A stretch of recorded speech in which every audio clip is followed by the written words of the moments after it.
I believe you noted like off-leash obedience. Is that correct? Yes. Okay, so fill me in. Well, obedience in general would be great. I mean, she'll sit, she'll come most of the time once she's ready. Okay. But we do a lot of off-leash stuff at the park by my house, and it's not all the way fenced. Okay. I think you might live there too. Traps? Yeah. Yeah, I'm there. Yeah, You're still there. Okay. I'm over on Clifton and Webster. That's where I am. Is that how you found out about us? Yes. Okay. Who Yes. told you? I can't think of her first name because I've met all the dogs there. Phoebe, Yellow Lab. Okay. She trained with you for 2 weeks after Phoebe ran into the school. Yeah. So a couple of people over there. Yeah. There's Nash, Phoebe, Hank. Yeah. There was Shadow, but I think they moved. There's like at least I think 10 to 15 dogs. Because they all would play with each other and stuff. Yep. Yeah. And so now she's in the mix. Okay. She loves it, but she thinks she needs to welcome anybody who's walking on the sidewalk outside the fence. Okay. And make sure that they're invited to come in. Mm-hmm. And if she sees them, she'll just keep going. If she sees that they're not coming in, she will try to follow them out. I gotcha. And then she'll come back, but she's still in the, can go in the road. And so we really need recall training. Okay. And her leash training isn't good. She's not very obedient in general. Sure. When we got her, I had hip replacement surgery shortly after. So although we had done some leash training and she had gone to a board and train, I was with a cane and I was trying to walk with her and pretty, it was like I can't do both. Gotcha. So I kind of let it go. Do you know what they use for the training? Treats, okay. And she's not all that treat motivated. So I try to get her attention with treats and it doesn't work. Okay. She's too distracted. She's super excited to see everything and she loves every person, every other dog, any living thing, squirrels, all of the above. So treats don't seem to get her attention. Okay. Even if she'll come and I say, you want a treat? I'll go to give it to her, and she's like, no, I'm too excited. I have other things going on. How old is she? A year and about 2-3 months. Gotcha. So she's an adult, but she's still a young pup. I gotcha. Yeah. Well, she's very. I could see when you first came, she was kind of standoffish, but she's coming out her shell very quickly, getting big, comfortable, and acclimated here. Okay, so pretty straightforward. It's mainly the obedience and then kind of off-leash reliability, especially when it comes to like the recall stuff. Is there anything else? She is very stubborn when it comes to potty training. We've had a really hard time with that. And part of it, she didn't want, at first she didn't want to go out in the cold. And we had mats and her breeder had her kind of litter trained, but not reliable, and we had that, and then we had to do mats. And are they using potty pads? Potty pads. And then we'd take her outside, and of course, give her all the kudos and treats if she'd go outside, and we never catch her inside. She's super quiet and stealthy, and she'll just get away. She'll be gone for, I swear, 30 seconds, and we'll find a big poo right by the door. So is it pee and poo, or just poo? It's usually poo, but lately she's done a little more pee too. Okay. And she will have just been out. Okay. So, and we know she can hold it. We keep her in the living room when we're gone, and she can hold it. And she usually does in that space. Okay. Did you use a crate? How long did you use a crate for? Not long. She'll get into one at night to go to sleep and everything. And we don't make her, but if she's really tired, she'll go in there, no big deal. But she had really bad separation anxiety. So we had a pen, and I have a video of her crawling up the pen and getting out. So I got a 4-foot, and she was even smaller than she is now, and just screaming, whining, couldn't handle it. So we got a lid for it. So that worked better. The crate, she would just destroy any pad or anything she had in there, being locked in. And then we discovered if we just have the gate across our living room, she's totally fine. Like, but she does have separation anxiety. Okay. I wouldn't leave her in a car without being able to see her because she freaks out. Okay. So, Is that something you're trying to work on as well? Yeah. Okay. I don't know if you can help with that, but. Anything else? The potty training, separation anxiety, we're being left alone, and just she gets very anxious if I'm about to get out of the car. She's like jumping all over, jumping on me, and I try to get her to like sit, you know, whether I'm taking her with me or not. The same thing. I try to have her sit down, try to speak in a calm voice, because yelling at her doesn't, obviously doesn't do anything. But she just like has to be right there, like, don't leave me here, don't leave me here, you know, just panicking. And then if she sees me outside the car getting gas or whatever, she's just wherever I am and jumping, you know, just all over the place. Trying to, That's pretty bad. yeah. Okay. Anything else? I think that's a lot, probably. I mean, it is, but a lot of the things are related, Yeah. which I'll cover. So we have the obedience, we have the separation anxiety, we have the potty training, and that's everything, or is there anything else? That's pretty much it. I mean, she's sweet to everybody. She can be standoffish at first, but she loves to come and let everybody pet her at the dog park, play with every single dog. I mean, she's very friendly and playful. You know, funny mannerisms. Yeah. What are you doing? Yeah. She'll chew, like if she's on a leash and I'm not around, she'll chew it right off. Yeah. Chew her clothes Separation off anxiety. or whatever, yeah. Yeah. So, other than that, obviously jumping on people, you know, jumping up on people. And she's little and light.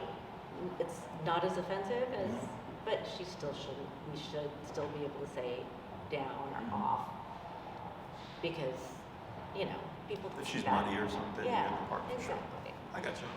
Okay. So, obedience, and I know that's a lot of me and my family. Who would be the primary handlers? Me and my husband. Okay. And we have a 10-year-old son who Gotcha. wants to be involved I see. as well. Okay.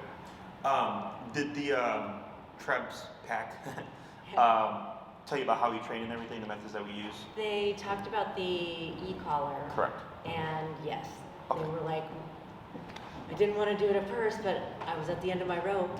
And So you I know mean, this. that's, Yeah. and yeah, they said so worth it. And to protect her, you know, we can't have her running out in the street. Yeah, well, that happened to, I'm not sure if you know Nash. Nash is with Melissa. He's a big boy. He's like maybe, I think, 80 to 90-ish What pounds. kind? Like a palish beige dog. Okay. Kind of a goofy looking face. Oh, Melissa, you can't miss. Like Yeah. you can hear her across the park. She's very boisterous. She's very projected Okay. in her speaking. Blonde lady. She was her husband, who's actually like the complete opposite and like quiet. oh, how funny. Yeah, but Nash actually took off on them in Trebs. So they had already started training. We had the first 2 classes. Yeah. The third class, ironically, was going to be a recall. Right. In between the second to third class, Nash took off on them because he saw, I think, Milo, who's in the Yeah. area, walking across the street and went to go say hi, but of course he was going to run into the street. Right. So then Melissa was able to return him just thinking on her feet. Yeah. She used the collar and then Yeah. he didn't end up running in the street, Yeah. thankfully. So remote collar is a lot of the times seen as a last resort because of people's impression Right. or emotional kind of a thought process about it, right? All the dogs that we train are on remote collar, 6 months and older. Yeah. Okay, so dogs tend to treat their puppies as adult dogs at around 6 months. Okay. So I take that and I apply it to the way that I train, and I go, if the dogs treat the puppies as adults at around 6 months, I can train dogs as an adult at around 6 months. Okay.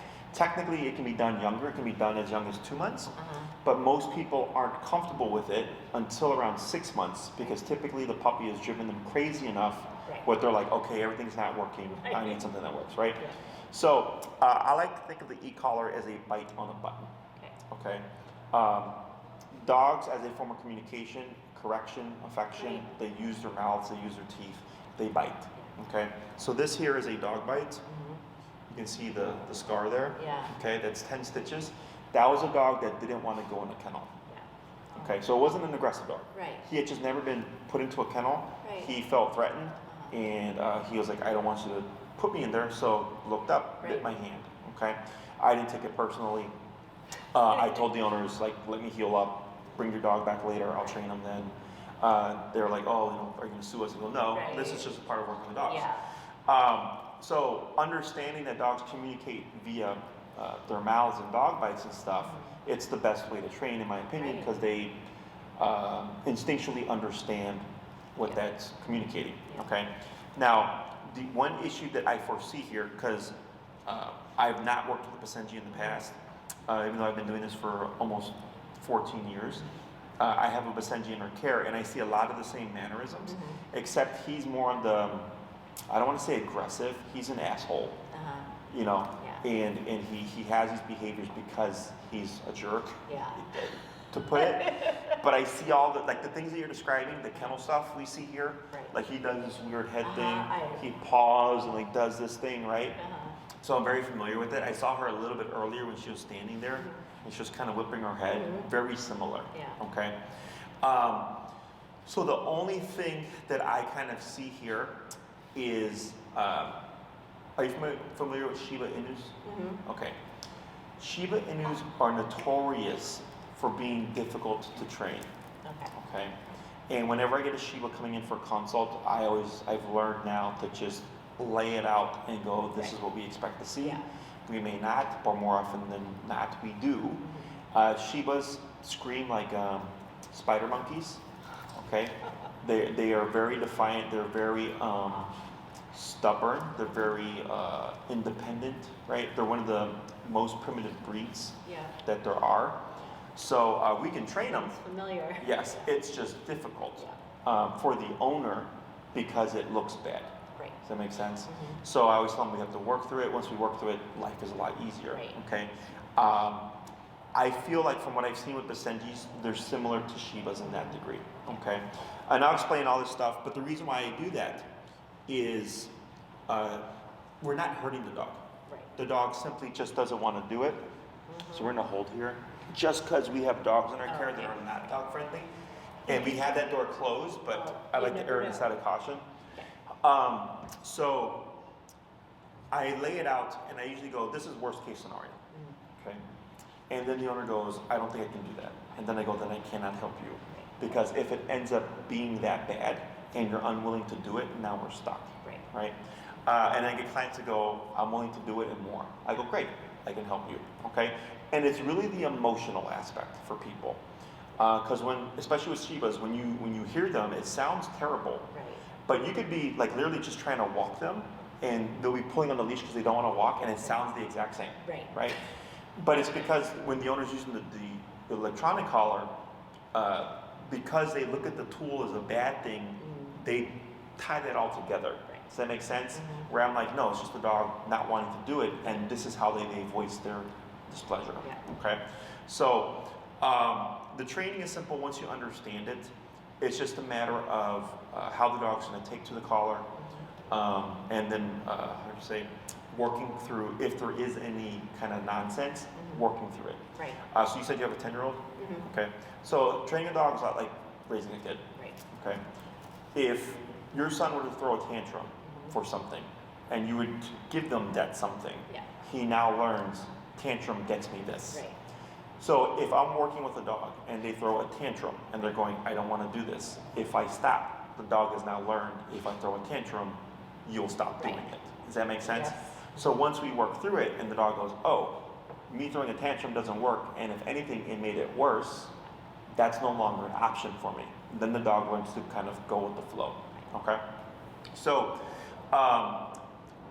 the separation anxiety and all this stuff is tied together in the way that separation anxiety is usually relationship-based, okay? As a parent, if you were to wake up, right, or let's say, I don't like using people's own kids as the example. Let's say a parent wakes up and their child is missing, right? How do you think they would feel? Scared. Why? That something bad's going to happen to the child. Why else? Well, like they've been taken, you feel guilty that you didn't take good care of them. Yeah. And then the final thing would be they can't defend themselves. Right. They're vulnerable. Yeah. Right. It's a shock. Yeah. Right. So all those things and that is because it's your child, right? For the dog, it's similar. If a dog feels that they're in charge or in possession of something, when they're away from that something, it's those same emotions. Okay? Or similar to help you understand as a human. Does that make sense? Yeah. So, and usually a dog feels like they own something because of the relationship. Okay? So, and not to say that you haven't tried, you paid for a boarding train already and all that stuff, you've done what you could so far, is you're trying to, address this issue, but it's in a way that she doesn't understand or respect. Right. Okay? So because of that, for example, the kennel thing, right? She got away with that. Yeah. That's why I asked how long did you use it for? Like, well, not very long, Yeah. right? So technically, she got her way there. When you're trying the obedience stuff, food isn't the best approach. It's great for puppies, but at some point it goes out the window. Right. Is you're trying to establish control, and she's like, nah, I don't want to. That's another thing that sets the relationship, okay? So then if she's like, okay, well, I do what I want, when I want, whenever I want, however I want, she's her own dog. Yeah. Does that make sense? So then when you remove things that the dog feels they possess, in this case, you, stress kicks in. Yeah. The dog's like, can you take care of yourself? Like, why are we apart? Did I give you permission to leave? Right? That's how that kind of works, and that creates the separation anxiety. Okay? So separation anxiety is nothing that dogs are born with. It's nothing that's, if you were to have like stray dogs, like in Mexico and stuff like that, they don't have that. Right. Because there's nothing to attach to. Okay? We only get this when the dogs are with an owner. Okay? And almost always when I see separation anxiety, the owner is doting on the dog. Okay? They baby the dog. They give the dog a lot of affection. They give the dog a lot of unwarranted treats and stuff like that. Some of or all of the above. Yeah. And I tell them that creates the relationship. The dog goes, you give me everything. Okay, so then that means I'm more important than you. Does that make sense? So like for me, like I see your dog and I'm just like indifferent. Yeah. Right? I'm not like, hey sweetie, like petting her and stuff like that, which is what most trainers or people would do. Right. That sets the relationship. Does that make sense? Yes, totally. So if you go to a friend's house and they have a puppy, and you sit down and the puppy runs over and they do this, Yeah. what do you do? Oh, well, You pet him, yeah, snuggle right? up That's what people and do. Talk to him, and cute little boys and Yes. baby them. So now the puppy, because the puppy said, give me attention, Yes. and you did it, you're now in compliance. Okay, so now you're technically the subordinate. Does that make sense? Yeah. And people go like, really, it's a 2-month-old puppy? I go, yes, this starts as young as 3 to 4 weeks Right. within the litter. Puppies will start to establish rules and boundaries. So like on YouTube the other day, I saw a video, there was puppies eating in a food bowl, and they go, oh, we have to pull out Blue from group feedings now. So it was like 3 or 4 pit puppies, and then one of them started snapping and biting at the other puppies, telling them back away from the food, right? And they were like 7 to 8 week old puppies or whatever, right? And they go, it starts that young, Right. okay? But people don't see that. So that puppy's already saying, back off of this food, it's mine, right? So it's the same thing. If the puppy runs up to you and goes, hey, give me affection or give me attention, and you go, sure, the puppy goes up, right? I'm the leader here, Yeah. okay? Because dogs mature very quickly. Humans don't. We take years and all that stuff, Yeah. right? So all these things are things that people do unintentionally, given that right there, Yeah. right? Yeah. Unintentionally, she's like, hey, mom, I'm bored, Yeah, exactly. right? And you go, hey, right, just I talked know. about this, right? Exactly. That's the stuff that people overlook, and that's the stuff that's actually creating part of the problem. Yep. Okay? So one of the tricky things about dog training, especially when it's behavior, is humans get dogs typically for companionship, right? You want to be the friend, you want to be the buddy, you want to give them the best life ever, Yep. right? Part of family. But friends don't tell friends what to do. Does that make sense? So if your dog is your companion, is your buddy, is your friend, that's where things get kind of misconstrued, because it's like, hey, I need you to sit down and not move right now. Right. What do you mean? I'm your friend. You don't tell me what to do. Does that make sense? Yep. Same This with is kids. yep. And This is a parent-child, yeah. teacher-student, cop-civilian, right? Boss-employee relationship. Yeah. Is we want to practice more leadership authority in the relationship versus companionship. Right. Does that make sense? Yes. Like with my mom, I was raised old school, I was spanked. Yeah. And I did things like with my mom, like she would throw me in root beer float parties, you know, back when those were a thing. You know, take me to the movies and stuff, which can be seen as kind of like friendship type activities. But if I misbehaved at the theater, Yeah. we'll leave right now, right? There was still authority involved, right? If we're having a party and I started to get out of line, I'll stop the party right now, Yeah. right? Like there was still these rules and boundaries in place, even though she was doing something for me. Yeah. Does that make sense? That's great parenting. Yes. So that's what makes me a great dog trainer. Yeah. Is it's the same thing with our dogs, okay? But people tend to see dogs as babies, but literal babies, right? So like my aunt, she had twins a long time ago, and I remember she was carrying one of them, and it grabbed her earring and ripped it, okay? And she got very mad, Yeah. but she didn't spank the baby because the baby has no motor skills. Right. Right, we can differentiate, okay, this is on me, I shouldn't be wearing these when I have this newborn Right. or whatever, right?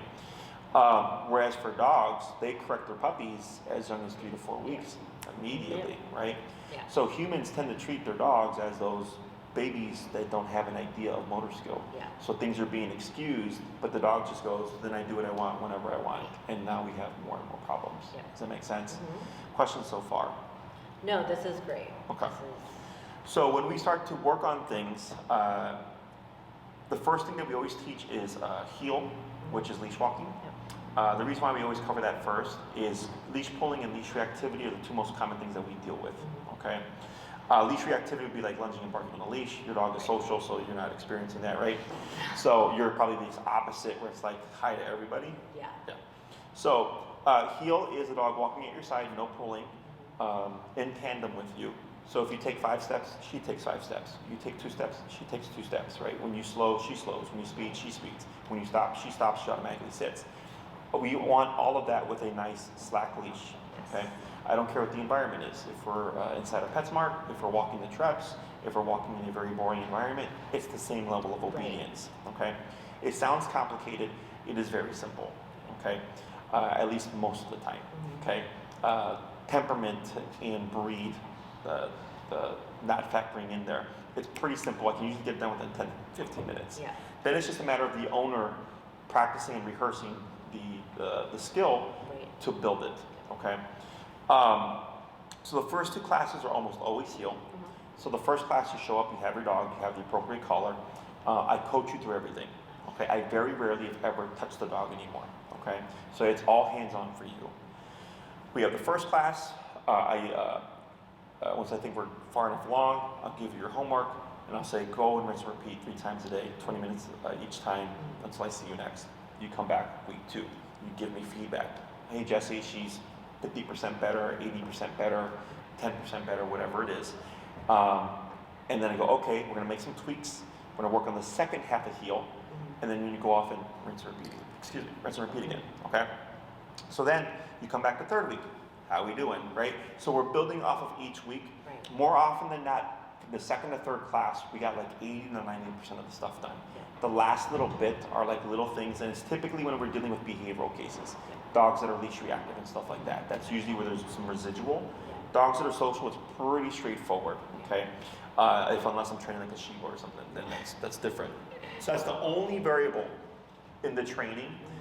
because I've not worked with the Basenji before, is I'm leaning kind of like they're going to be like a Shiba. Right. But for the most part, as long as the owner sticks with it, by the second to third class, like it's like 80 to 90% done. Yeah. Okay? Because once you've worked through the nonsense initially, Right. you set the tone. Right. So now the dog goes for the other stuff. It's the same concept. Right. So things get easier and easier and easier because the dog knows mom is just going to push through this and make me do it anyways. Right. Okay? So then by the third class, it's when we start to deviate and go, where do we want to work on next? Okay? The separation anxiety, technically speaking, is indirectly being worked through the obedience. Okay? Because now you can start correcting her for things. Now you can start putting rules and boundaries, and you can start putting expectations and accountability on the dog. That is changes the relationship. Okay?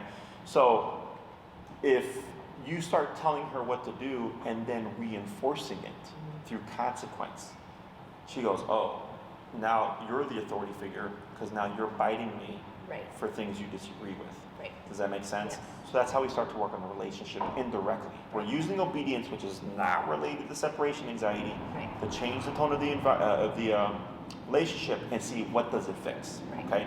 Sometimes it'll fix the separation anxiety. Sometimes it's better. Sometimes it does nothing. Okay. That's all stuff that we figure out throughout the program. So then by the third class, you'll tell me like, hey Jesse, you know what? I left her at home, or like I left her in the car to gas up, and she wasn't all over the place. Right. I go, good. And you didn't have to do anything. It just naturally happened Yeah. through changing things. Does that make sense? And in some cases, it's like she's still a menace, right? I go, no problem. Because now we set the foundation, Yeah. we can start correcting this stuff. Yeah. Okay? So we always see, so heal tends to fix like 70 to 80% of problems, which is also why we always start with that first. Okay? So I have a few aggression cases right now. That the first time that they met me, were lunging and barking at me, growling at me, and all that stuff. And after a couple classes, I walk up to the owner like this, and the dog's just completely passive. Yeah. Okay. And the owner says, crazy, because 2 weeks ago they were lunging at you. Right. I said, because we've changed things now. Now the dog is more passive, they're more calmer, they're no longer perceiving threat, they understand you're in control, like it changes Right. how they think of the world now, okay? So then the third class, if you show up and you're like, yeah, like your separation still stays the same, we'll probably work on kennel training. Okay, so potty training and kennel training go hand in hand. Okay, it also helps us set the foundation for like the car stuff and everything like that. Okay, so it's really playing it by ear, given the feedback that you're giving me. Okay, typically after the first class, I can kind of deviate wherever the owner wants to go, pending we have what we need. Right. So if you showed up and you're like, hey, like this happened this week, like she took off on me, I really need to work on recall, Yeah. we would work on recall, okay? I have a general structure, so it'd be 2 on heel for sure. The third class, I usually try to jump into recall, because recall takes the longest to teach, okay? And then the fourth class, you know, I might ask about the separation anxiety, and they suggest that. We might do stationary, put it away. We have dog beds where the dogs lay down and they'll move for an extended period of time, right? That also helps with separation anxiety because if she's constantly always near you, that reinforces the attachment. Right. So now it's like, I'm gonna be over here, you go over there and just leave me alone for the next 2 hours, okay? The potty training stuff, what we probably do is do that over a Zoom. It's a lot of information.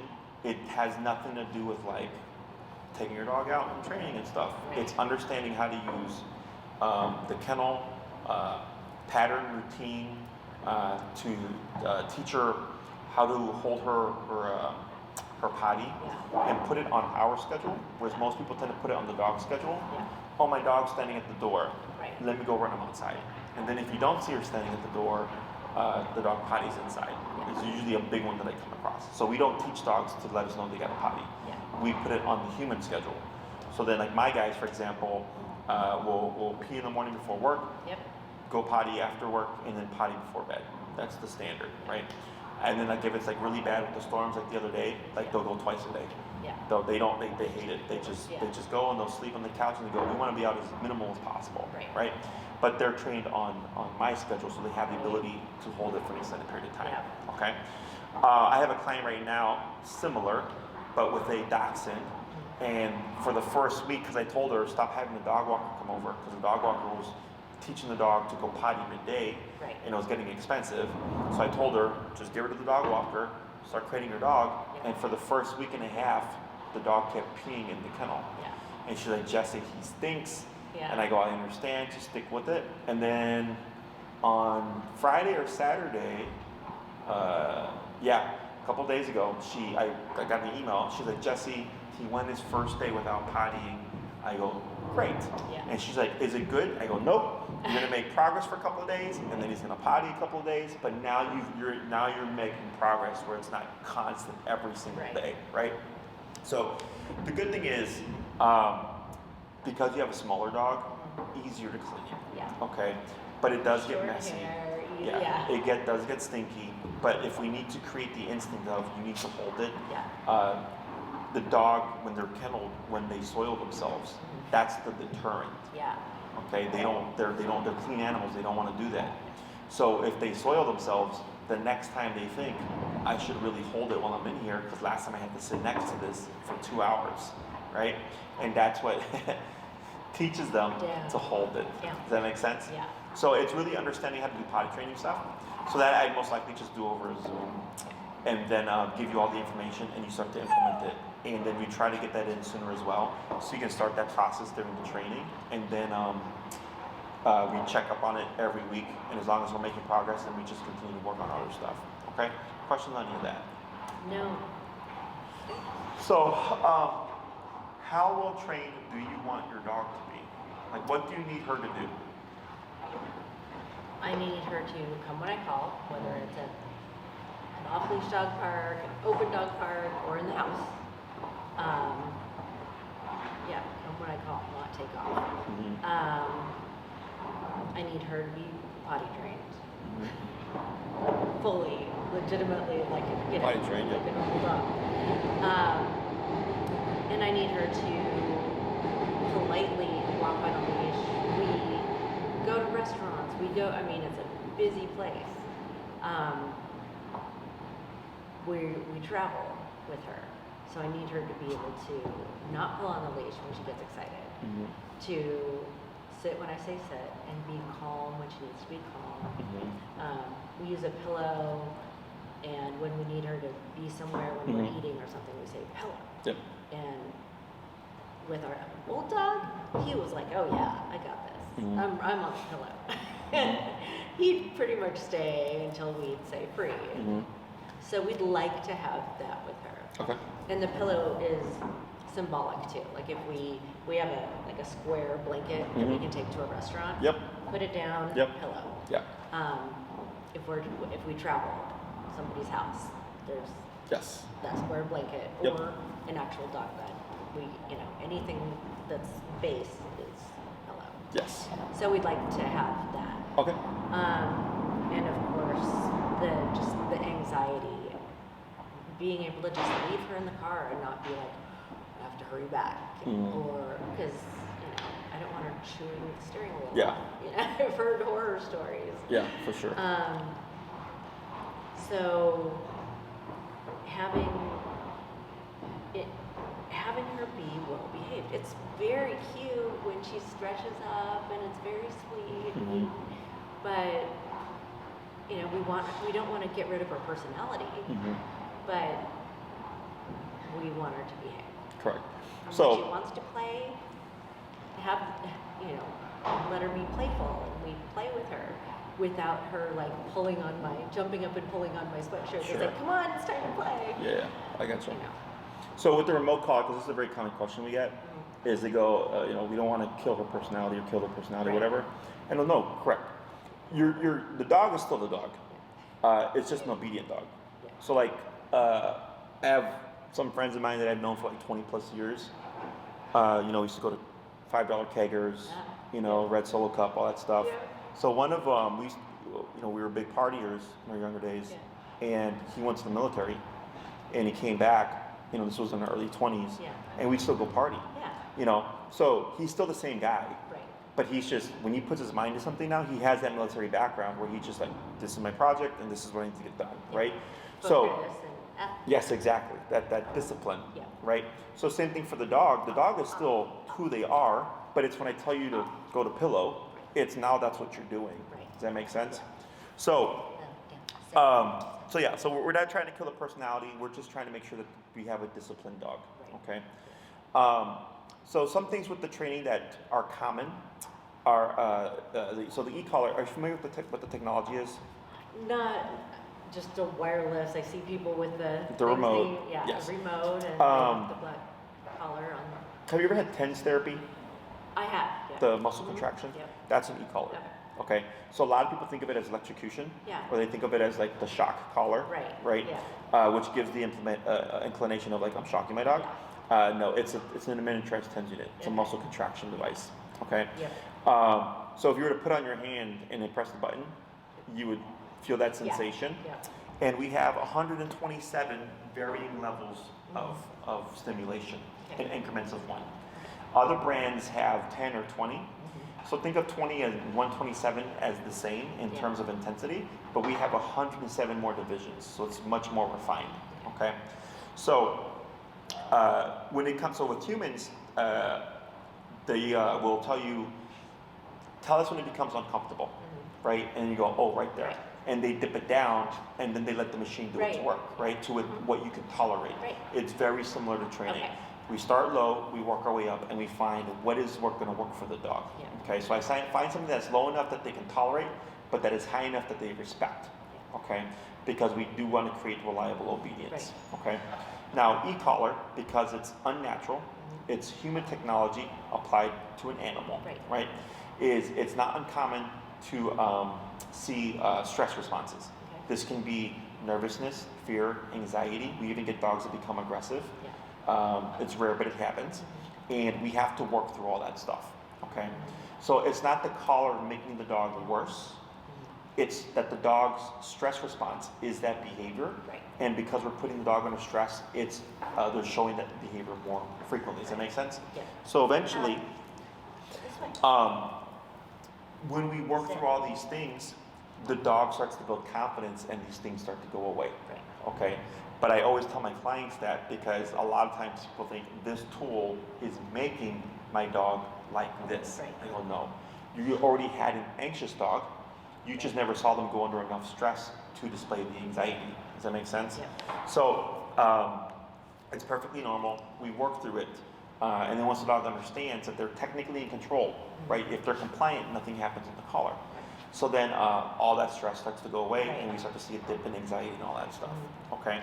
Or like I mentioned earlier, like I had a Shiba, one of the first Shibas I ever trained.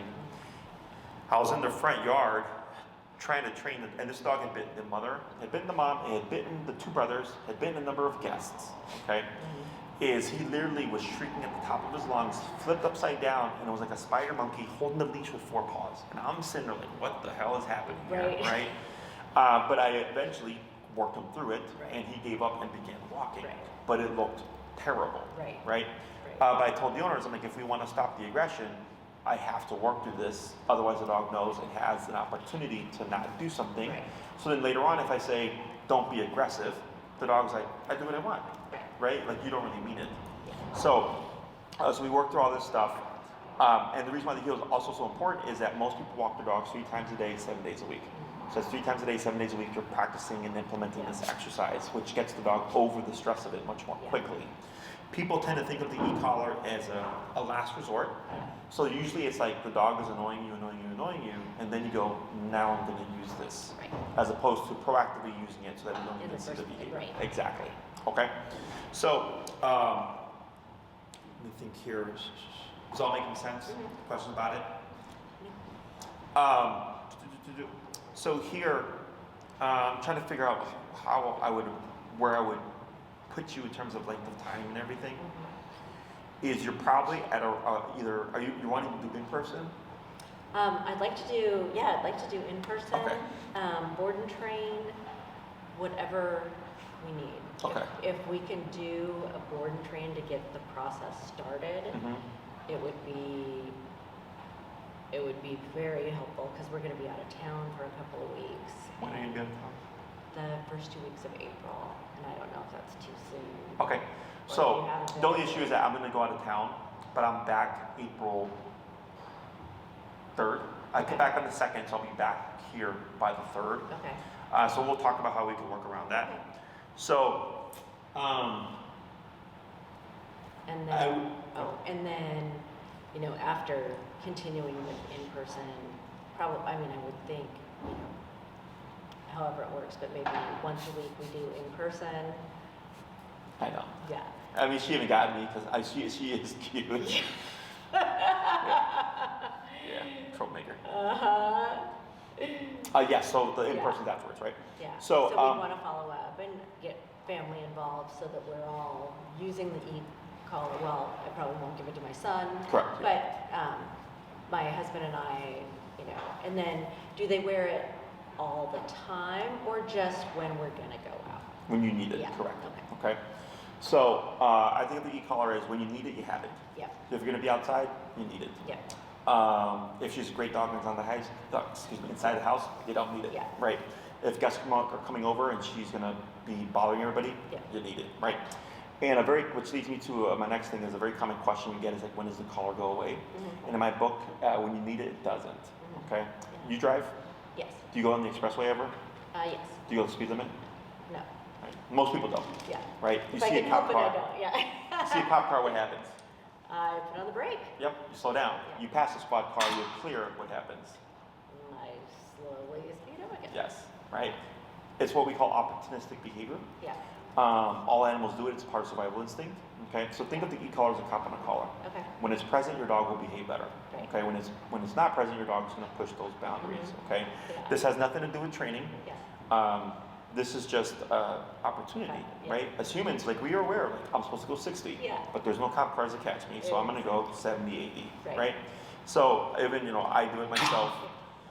Because clients usually ask, like, what is the dog just a good dog? And I don't do this anymore. I go, that's not a thing. That's a myth. Your dog is a good dog because you're doing a good job about reinforcing the training and the boundaries and everything. The use of the collar, yes, should decline. I don't want you having to remote the dog 2 years from now, every day, all day. Right. It should be, it's present It's in just- case Yeah. she decides to be defiant, because she is a creature that has her own free will, of course. But I have the ability to go, no, you have to stop, or no, you have to do this, Yeah. right?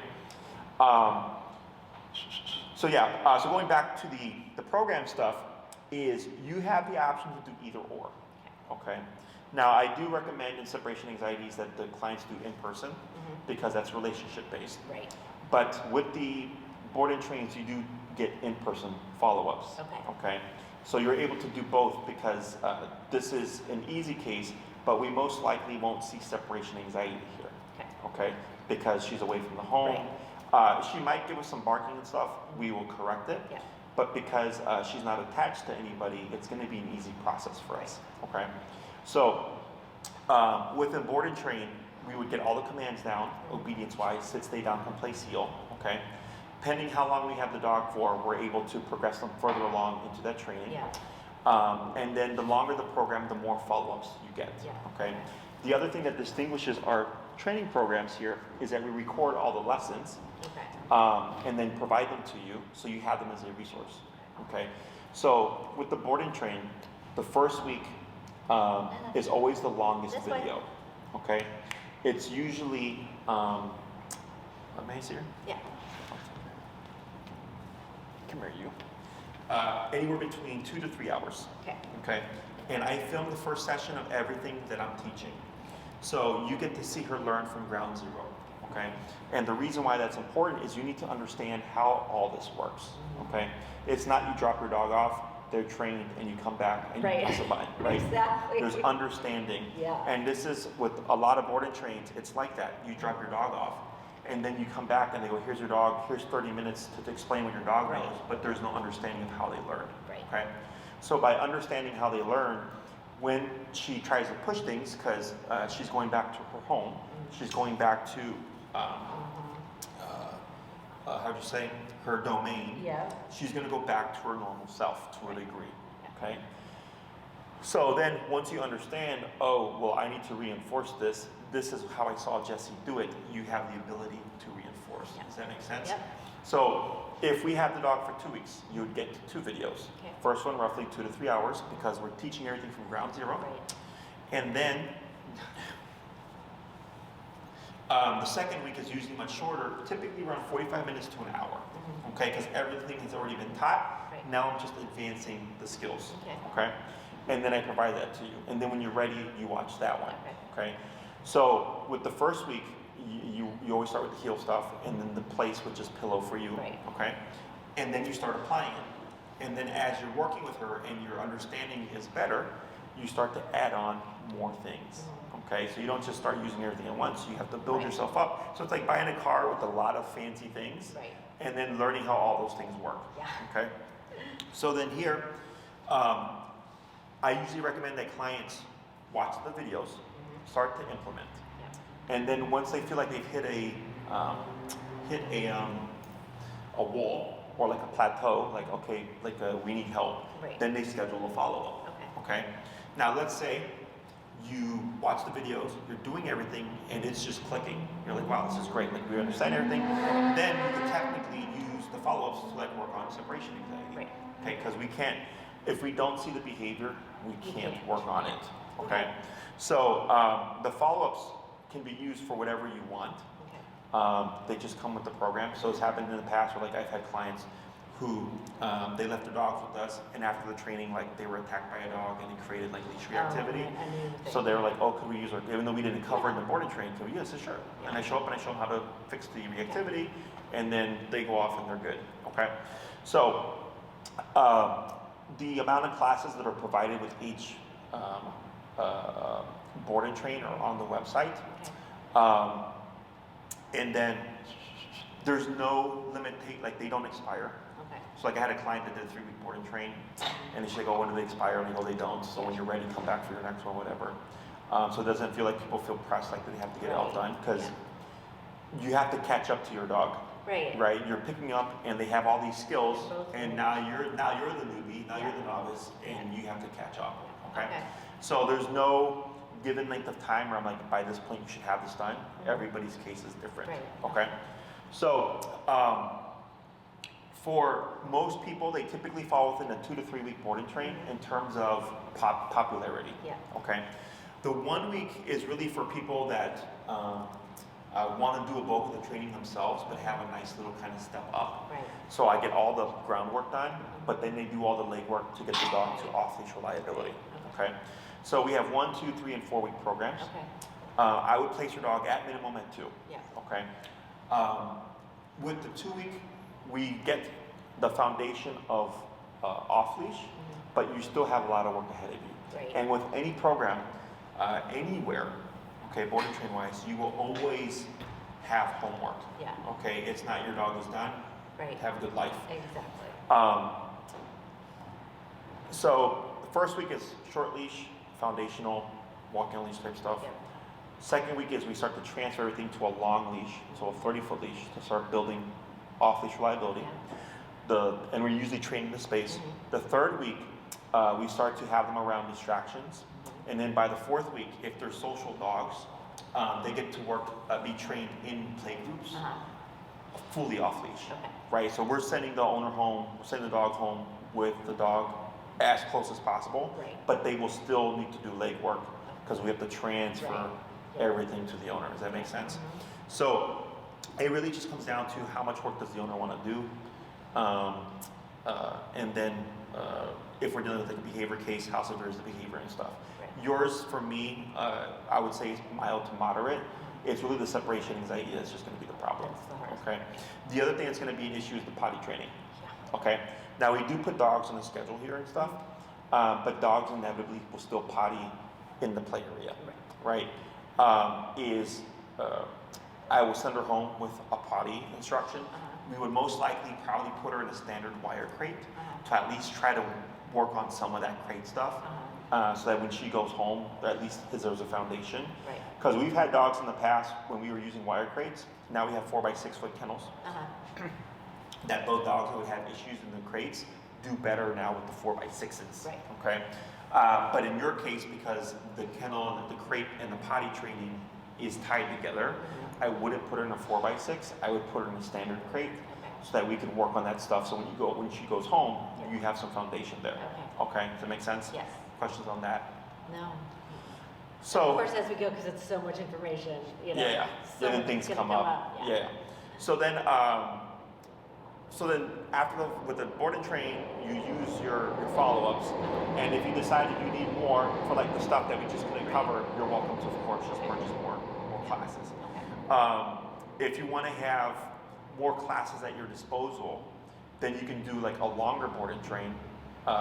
And I think a tweak, I think it's 3 1-hour follow-ups, and a 3 weeks like 5 1-hour follow-ups, right? So the follow-ups are really just there in your case, not for the obedience stuff, but it's really most likely going to be for the behavioral stuff, right? So you might use 1 or 2 to catch up on the obedience, and then everything else you have at your disposal to use for the other stuff. We've also had clients in the past who would buy like a 4-week board and train, and they did 2. They'd go off and start doing the training stuff or whatever, and then later in the year, they would finish off the other half. Like we don't have a problem with that because they wanted to save up front on the cost. So they, I have 2 trips planned. Can I just do this? I said, sure. Not a big deal.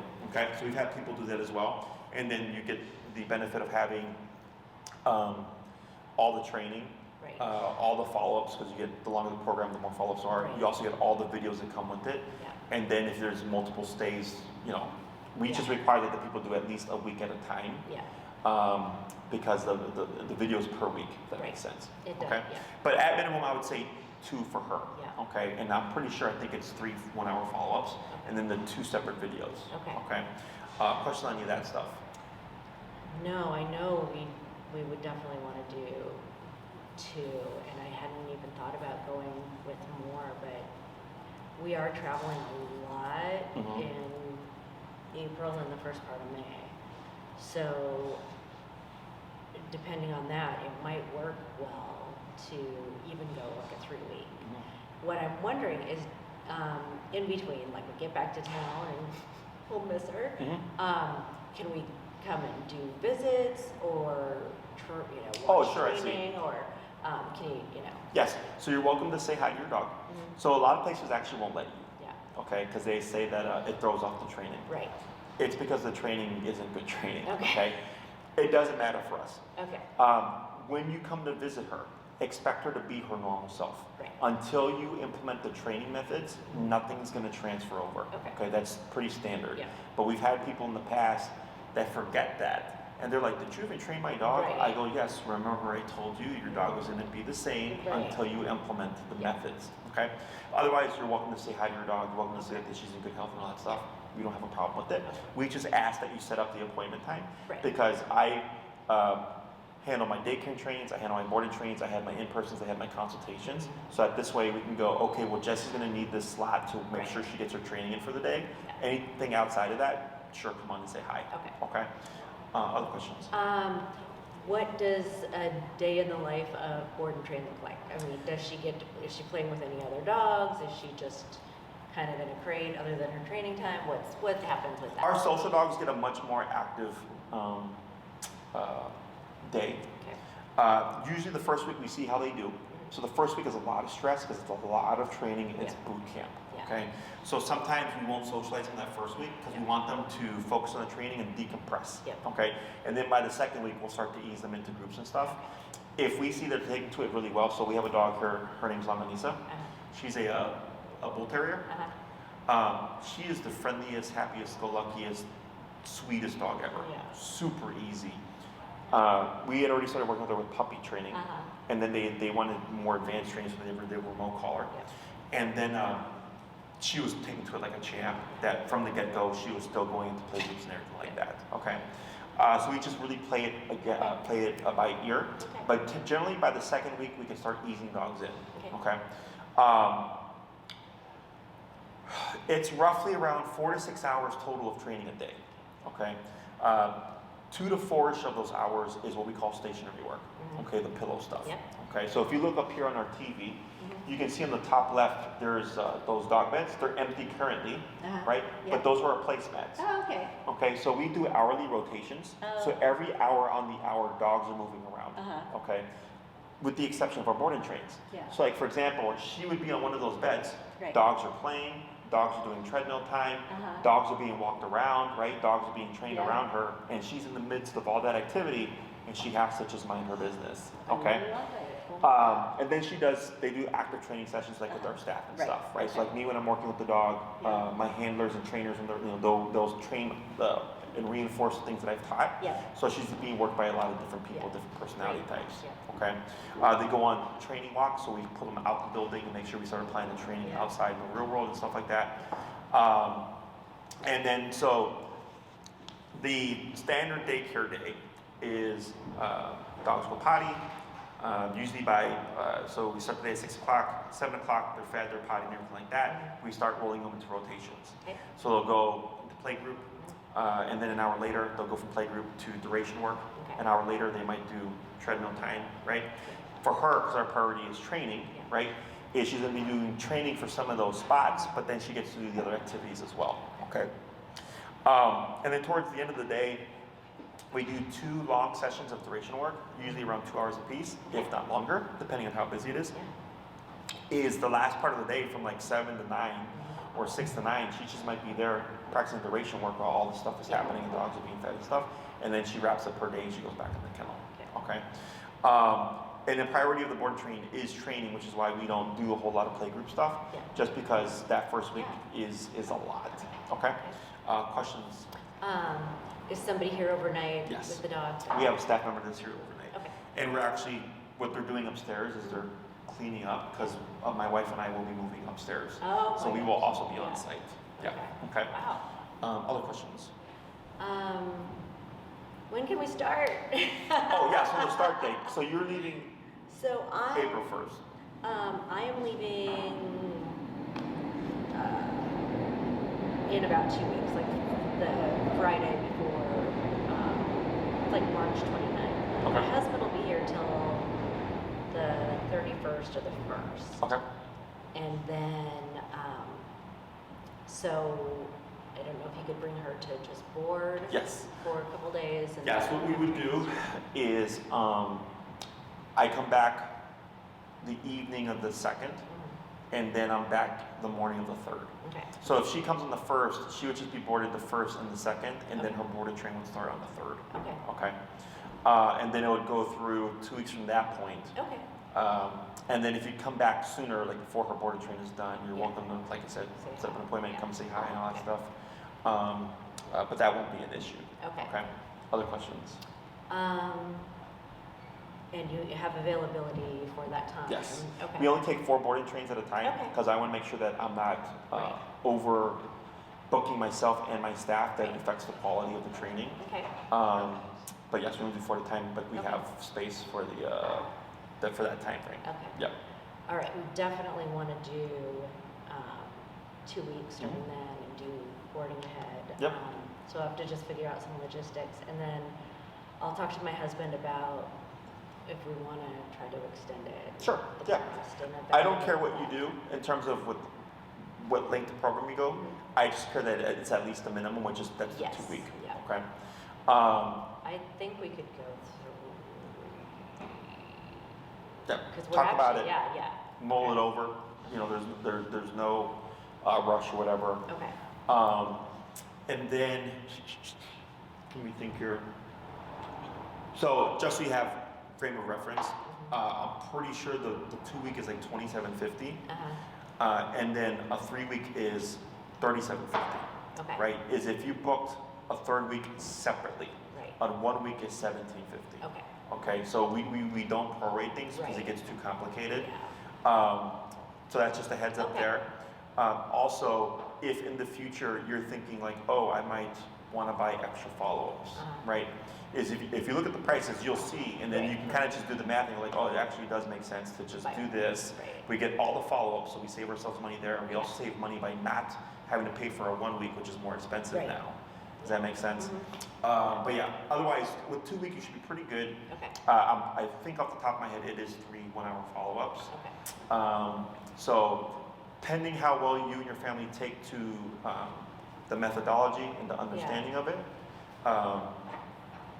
like I said, if you catch on to the obedience, and you're like, and you don't need follow-ups for that, we can use the 3 for the separation Yeah. anxiety, the potty training, no big deal, that should be fine. But if we use like 2 classes for obedience follow-ups, then you only have 1 class for like separation anxiety type of stuff. Okay? All right. Other questions? I don't think so. So the collar that I would recommend for her, it's actually good that you would opt for a board and train. Yeah. Because I'm gonna experiment. Okay. Okay. She technically would fall under the 280C, and we'll send the information. Okay. Which runs around 237-ish with tax. It's Okay. meant for a 35-pound dog and under. Okay. Okay. But what can happen is when stress levels are up, Yeah. is it'll override the collar. Okay. And then the dog, they'll completely ignore it, and you could be completely maxed out on the collar. Right. I had this happen to me about 3 weeks ago with the board and train. Okay. Is I would work her on the different collars to see which one's going to work best for her, Okay. and then I go, this is the collar I'm going to go with. Okay. Again, I'm just kind of erring on the side of if this is like a Shiba, Right. she may need a higher powered collar. Okay. Now the issue with this is she's got this tiny little neck. Yeah. Is the collar is bigger. Yeah. Okay. So aesthetically, it's not very pleasing to look at, but you don't have to worry about the dog's behavior. You know, like I have the tool that's necessary for this dog. Have you heard the saying, it's not about the size of the dog in the fight, but the fight of the dog? Yeah. Yes, that is a very true saying. She's a bruiser too. Okay. Yeah. I don't suspect, but just in case, Yeah. I would experiment, and if she's doing great at the 280C, then we'll go, this is what she Okay. needs, you're fine. Okay. And then in the long run, like when we're working on separation anxiety, Mhm. that's where output also matters, Yeah. because the stress of the separation anxiety Yeah. may also override the collar. If we come to that, what we most likely do is just say, you know what, we'll swap out the collars, we'll just charge the difference, Okay. because it may happen, Right. but it's kind of unforeseen. Okay. If that makes sense. Yep. Okay. That sounds good and fair. Other questions? I think that's it. Do I just sign up online? So and- Tina will most likely put you in contact with Maria or Elizabeth. Okay. They handle the facility bookings here. Okay. Tina handles my personal calendar. Okay. And then Elizabeth and Maria handle the bookings. Okay. We'll need a recent clear fecal. Okay. If you take a poop to your veterinary and Yeah. say I need a fecal, it's usually within 24 to 48 hours to Okay. turn around. It's pretty quick. I As have long an as that's appointment clear. next Friday, Great. I think for her yearly. Okay. So that would be clear, updated vaccination Okay. records. Yep. You can send those over, we'll put that in our records. You can start the booking process to reserve your time already. Okay. It's half down to reserve your time slot, Right. just to make sure that you have your spot, and then the rest at the start of the program. Okay. Or you can just pay up front, completely up to you. They will send you a contract to review. Okay. Actually, you wouldn't need to do a contract because the contract is on the profile for the Ginger. Okay. So Ginger is what we use for keeping track of our dog's vaccination Okay. records and bookings and everything. Okay. And it's the same contract as if you're doing an in-person Okay. training. Okay. Yeah. After she's trained with us, you're welcome to board your dog whenever. Okay. Okay. So dogs that have not trained with us have to attend daycare once a week Okay. in order to use our boarding services. Got it. For dogs that have trained with us, they're exempt from that. They're like, yeah. Yes, I can do okay. that. So like we have clients from St. Charles, Yeah. we have clients from Hoffman Estates, Skokie, Winnetka. Yeah. I don't expect them to come once a week Right. to take their dogs. So then I was like, you know what, you train with us, your dog's Yeah. perfectly fine, no need to, okay? So if anything ever happens in the future, you need to board her somewhere, she's more than welcome to come here. I run a quiet kennel. When we have 50 to 60 dogs, it's still this quiet. Yeah. If you hear any barking, it's actually our neighbors. So that's one thing that differentiates us, is that it's not constant chaos. Yeah. It's structured, it's routine, it's calm, exactly. Because that chaos is stressful for dogs. Right. Other than that, that's pretty much it. Awesome. Any other questions? No. No, Um, I'm excited to get started. yeah, Tell if- my husband all about it. If you've forgotten to ask anything, feel free to ping us with an email. We'll Okay. get back to you. And then I'll tell Tina, and then she'll send you an email, most likely putting you in contact with everybody here. Okay. And you can get that Perfect. process started. okay? Perfect. I might see you in the neighborhood too. Yeah, we're We're- going to be around until mid-April, and then we move over here. Oh, wow. So I think April 17th or so is like our Your moving date. move day. Yeah, Yeah. we're at 2125 Clifton, so just half a block up from Webster. Oh, we're 2150. Oh, So yeah, we're like, Yeah. I'm surprised I haven't seen you around the I neighborhood. know, Yeah. I know. Are you Well, guys you will newer, now. or? We're new 2 years ago. Oh, I'm surprised I haven't seen you. I know, I know. We've traveled a lot, but yeah, I have